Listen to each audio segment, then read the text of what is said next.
Greetings, fellow Poltermasters.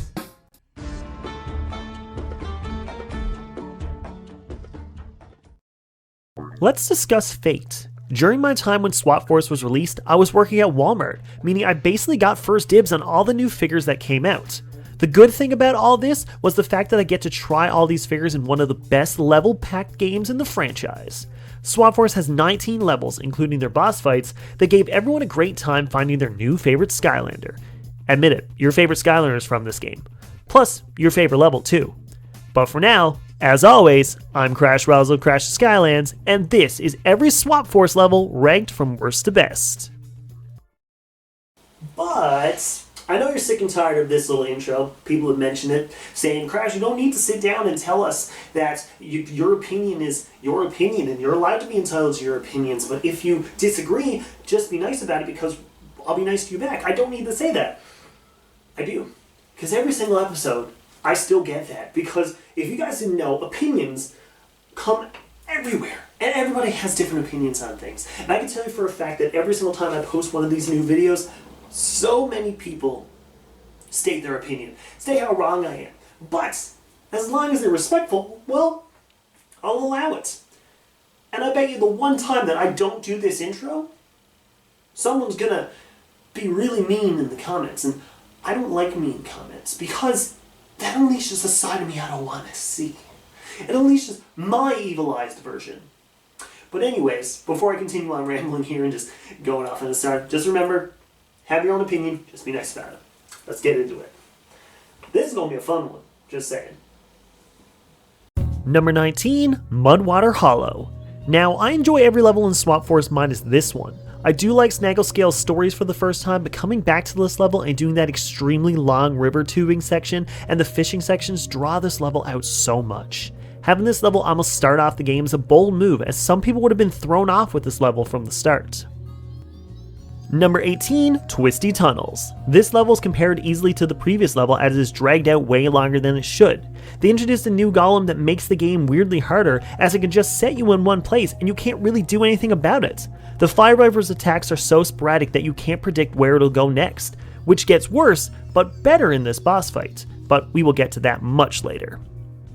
Number 17, Winter Keep. Another dragged out level with a weird turret section thrown in for good measure. This level is oddly placed, as the level before it is alright, and the level after it is fantastic, but more on them later. This level has its perks alright with the puzzles and exploration areas, but it gets worn out fast. Every time I get to this level on a lock, there is a reason I try to rush through it. Number 16, Shipwreck Island. This game may have introduced us to Walmart Bash, but get ready for Walmart Chompy Mage with the Sheep Mage.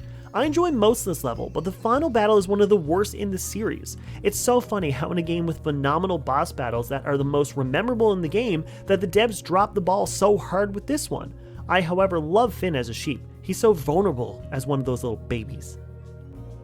Number 15, Chaos's Fortress. Compared to every other level that leads to the final Chaos battle, this one fits the bill. While it has fun mechanics like being disguised as a sheep and the awesome enemy battle towards the end, the rest of the level lacks with its odd exploration areas and the borderline annoying yet quirky NPC in Softpaw. You think after 2 games the devs would make the final stretch memorable, and just not one NPC. Number 14, Boney Islands. As mentioned earlier, this level may not be perfect, but it has elements that should have been fed into Winter Keep. The level is linear enough not to be boring, and the turret sections are split, even though there shouldn't be any at all. The random off-track part of the level does throw this off a bit, but not a horrible amount, as it adds a fun exploration area to the level. Plus, the added laser eye dinosaurs always get a +1 for me. Number 13, Mount Cloudbreak. For an opening level, Mount Cloudbreak does it right. It gives you a great tutorial of what to expect in the game with the new jumping mechanic and the swap zones, but after your first few playthroughs of it, it isn't one you want to go back to, as the other levels give you more. As far as introductory levels go, this one is by far the best one from the original 3. Number 12, Iron Jaw Gulch. The whole concept of this level is one of my favorites, since every level from every other game feels like the same copy and paste area, while this level has so much more. The 3 different areas you explore after 3 great mini battles featuring so many different enemies makes this level enjoyable. However, the issue here is that the level has weird dead ends and the dragged out parts in between. The level could have been perfect, and a later level shows that. Number 11, Cascade Glade. For a follow-up level to the tutorial level, we have a good one here. It doesn't have anything crazy about it, but that's what makes it enjoyable. It's a level that you want to come back to just because it doesn't have anything dragged out and just has good battles and good exploration opportunities no matter what kind of Skylander player you are. If a game is judged on the first half, Swap Force is fine.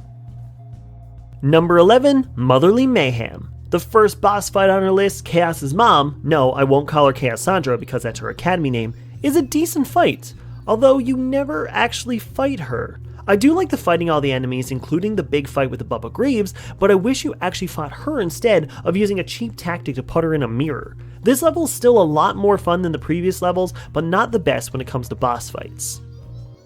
Number 19, Rampant Ruins. When a level is remembered for one of the best quotes in the game, it could be a bad thing, but in this case, it's the exact opposite. The whole adventure to activating the Stone Monkey is fun with the fight areas and puzzles, and the exploration in this level can get confusing, but after a few runs through it, you'll expect everything. Although, nobody expects the Stone Monkey. I had to say, I just had to, it's a must. Number 8, Mesmerelda's Show. Even though this level will get the biggest copyright strikes through YouTube, even if you sing the music yourself while the game audio is on mute, the boss fight with Mesmerelda is one of the most fun and challenging, but so rewarding after you hit the final blow. Playing this level when not recording is a blast, as you can turn your volume on bust and sing along, especially with the ending. If you need a hand trying to beat this level without getting hit, try with Flameslinger. It works every time. Number 7, Serpent's Peak. Continuing on the boss fight discussion, Fire Viper may have no friends, but he does have a great boss fight. The challenge of not getting hit even if you already beat it adds to the fun of this fight, and the final crawl after he swallows you whole is one of my favorite moments, not to be confused with an entry further on. Defeating the Fire Viper during any of my runs has always been so satisfying, since he goes back to just having no friends and not being angry. Number 6, Frostfest Mountains. The lead up to Mesmerelda is the best part, as you can meet some of the most likable and relatable characters in the game with the Yetis. The little games you play in their towns are so much fun, even on a second playthrough, and the trek you make to get to Mesmerelda has tricks and traps throughout with great enemy placements. Every part of this level has something people either like or hate, but I like it all, and my opinion is the correct one. Number 5, Tower of Time. It may not be my favorite level pack, but the Tower of Time has some of the best puzzles and platforming elements of the entire franchise. The mix of freezing time to either stop enemies or platforms so you can continue through the level is something I was blown away with. The time spell punks ruining your fun throughout give you a bit of a challenge, and fighting Captain Cluck at the end is just the cherry on top. This is a must-have level pack for any Skylander fan. Number 4, Phantasm Forest. This level might go down in history as the longest level in any Skylander game. Even if you're speeding through with a super fast Skylander, Phantasm Forest is nothing to blaze through. The multiple paths you can take to get from one area and the numerous enemy fights throughout are fun, mixing in the firefighter treemen and helping save their village and the ancient tree spirit at the same time. Plus, the end fight with Chaos threw a bunch of people off thinking that was the end, which it wasn't, but we will talk about that later. Number 3, Cloudbreak Core, which is now as Chaos's final fight cracks the top 3. I adore this fight so much as it's actually my favorite Chaos boss fight in the entire franchise. You don't need a direct one-on-one battle with Chaos to make a fight enjoyable. The 4 different ways you get to fight Chaos is just pure fun, all with a bit of challenge throughout.